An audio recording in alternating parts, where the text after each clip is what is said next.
time is now 6:20. Welcome back to What's Trending. One Pennsylvania boy decided to use the candy collecting holiday, Halloween, to exact sweet revenge on sorts of a 12-year-old Charlie. Bull is still recovering after being attacked by a crocodile at his vacation resort in Mexico.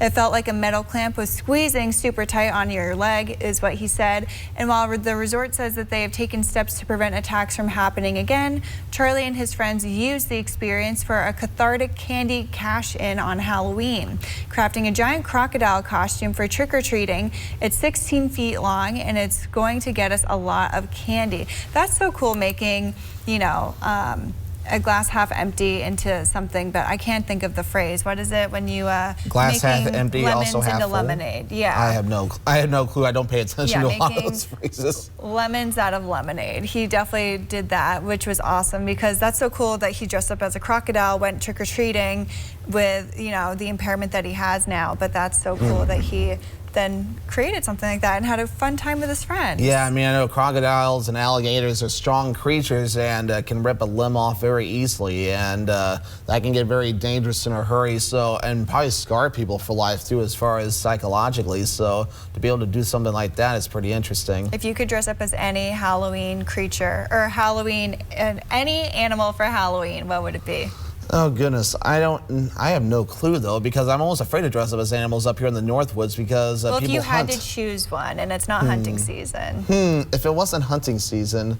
And it's Halloween, keep in mind, so everyone's dressed up. We'll just make it a bear. Okay, I'd go as an inflatable shark. An inflatable shark. Yeah, I think that'd be really fun because I always did normal costumes and everything like that, so I think it'd be fun to have some sort of mechanical aspect to my costume. There you go, that sounds pretty interesting. Probably one of those air up costumes, right? Like you just said, inflatables. So, exactly, yeah. So that would be very interesting. But also, what else is interesting? We now know what a U.S. nuclear-powered submarine struck in the South China Sea early last month. An early investigation has revealed the USS Connecticut hit an uncharted underwater mountain, and the sub was operating in a contested waterway when it grounded on the seamount on October 2nd, and some crew members suffered the injuries, unfortunately, but none thankfully were life-threatening. And the Seawolf class sub did have some damage, but remained fully operational. And even so, the incident forced the sub to head to Guam for repairs, and the Navy says the command investigation has been submitted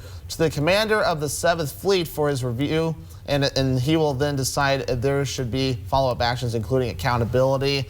And I don't know, it's tough to say there. I mean, you head out in uncharted territory, though. I mean, if you're not allowed to go, I can understand why they would probably want to do some accountability issues there. But if it's an accident, I mean, accidents happen. I mean, that's kind of one of the things that happens whether you're here. I mean, stuff happens on the air all the time here. And I just think it's cool they hit a mountain underwater. A mountain underwater. Let's talk about that. How cool is that? That wasn't even charted on any single type of map, and you just ran right into it with your submarine. You would think with sonar and everything, you'd be able to detect an underwater mountain or volcano, and the fact that they slammed right into it, that is why I chose it. I thought that was really cool. That, like, yeah, that is interesting. It's never been noticed before. I mean, you'd think everyone would find everything by now, but here we are. We're still discovering things many years later. I mean, and volcanoes, they're still creating land. So, of course, you get some of those mountains that form.